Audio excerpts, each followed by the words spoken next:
producing bread, the cost of producing bread be higher than even the normal rate as at now. Honorable Speaker, our Kenyan citizens are struggling to put food on the table. Honorable Speaker, the cost of living. Honorable Speaker, the cost of living is going to increase even further if we consider passing this bill. Honorable Speaker, I urge members of this House if we consider this bill. Honorable Speaker, I urge members of this House to consider the cry outside there of Akina Wanjiku and the others. Honorable Speaker, the cry outside there of Akina Wanjiku and the others. Businesses, Honorable Speaker, totally unbearable as we speak now. Honorable Speaker, of the Kenyan when it comes to the local running businesses, is totally unbearable as we speak now. Reason being that the cost of production is going high and high every time. And the Honorable Speaker, we have come to understand that most of the industries are closing down, making it not possible to keep on employing more of the Kenyan citizens. And Honorable Speaker, when we talk of the NDF, there are so many hidden costs which the Kenyan, as a House, we should come out clear to make sure that the cost of living of the Kenyan citizens is bearable. Thank you, Honorable Chair, Speaker, and as the government, when you talk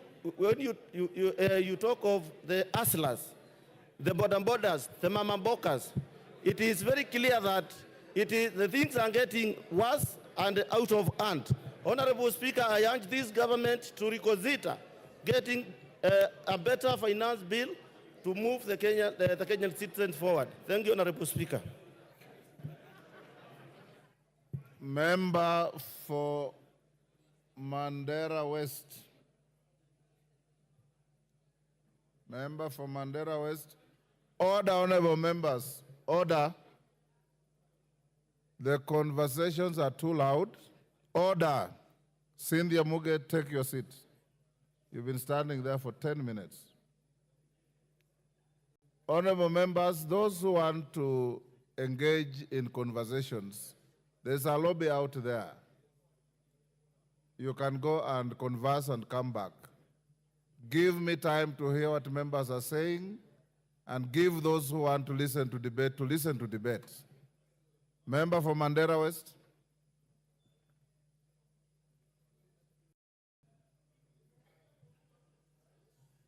Give him a functioning mic.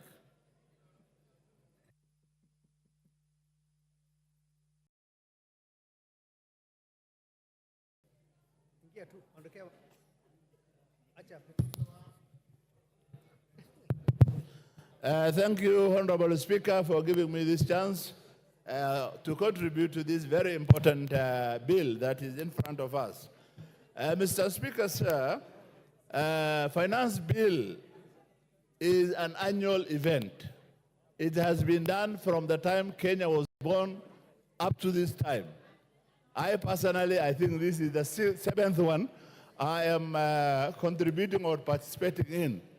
And therefore, we all know that without finance bill, there will be no government activity. If you don't pass finance bill and allow the government to continue with its activity, there will be no government activities. And we all know that the government is there for the interest of the community, the larger community.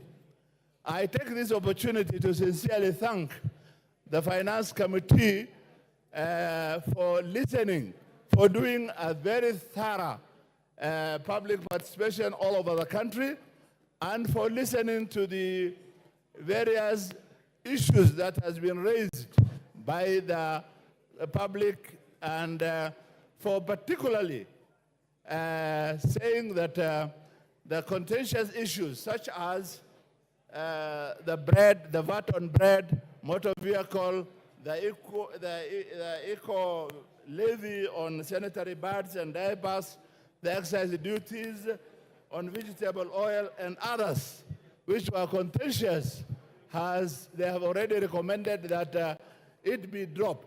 And therefore, it is for this House to concur with the recommendation of the Finance Committee to drop those very contentious issues. I have been called by my constituents so much, but as I explained to them what has been dropped, and particularly the finance bill is looking at putting 1 billion shilling for restocking. As you all know that the area where I represent and others had a serious drought for 4 years, and we lost almost all our livestock, and we don't have any other livelihood except rearing of livestock. And this finance bill is giving us 1 billion to restock. That is a very big gain, and my constituents have told me that to make sure that 1 billion is protected. Honorable Speaker, sir, there are very important gains in this finance bill, particularly. Your time up. Irene Mayaka. You have 3 minutes, so compose your thoughts and compress them quickly. Thank you, Honorable Speaker. Honorable Speaker, I take this opportunity to emphatically reject the finance bill. And Honorable Speaker, one of the things that I just want to say and make very clear is that we should not subject ourselves to the pressures that are being implemented by the IMF on funding conditions that they're giving to this country. Honorable Speaker, I want to thank the Gen Z and the people of Kenya because they exercise their rights under Article 1 and 2 of the Constitution, together with Article 37 of the Constitution. Honorable Speaker, in my quest to one of the things that I just want to say very clearly, I keep hearing members telling us that we need to start using locally manufactured sanitary towels, and especially to our male members. I just want to tell you, stop taking Panadols for our headache. Locally manufactured sanitary pads are not of good quality. You cannot expect young girls out there to use pads that will make them have infections and such like things. Honorable Speaker, some of the clauses that I really want us to look into and come and also reject is, for example, clause number 63 that talks about KRA having access to our information. Clause number 23 that talks about amateur sporting association being added additional tax. Honorable Speaker, some of the repercussions that we will have as a country if we continue with this finance bill is that we are making our investment climate to become a very unpredictable one. We will make our country not be and have appetite for investments from foreign investors and local investors.